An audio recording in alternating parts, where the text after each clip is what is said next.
ফাহিম, তুমি কাঁচা লিচু নিয়ে এসো কেন? ওই লিচুর গায়ের রং যে একটু লালচে পানা ভাব থাকে সেটাও না, তো তোমার আব্বুর সাথে বাজারে গিয়ে লালচে পানা। এই মিষ্টি হবে তো লিচুগুলো?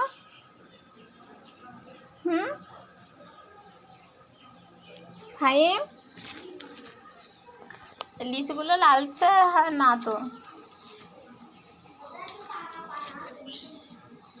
দেখি এখানে আসা। না, দেখছি ইয়ে আছে, শ্বাস আসছে। ফাহিম এখানে আসো। ময়না,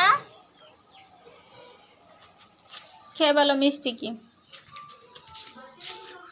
সকালবেলা কলা খাচ্ছ কেন?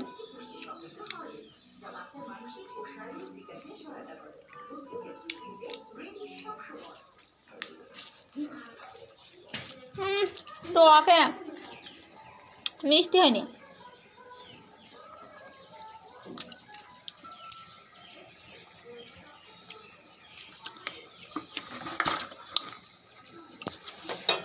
ফাহিমের জন্য সকালে নাস্তা, সকালে নুডলস ভালো আছে।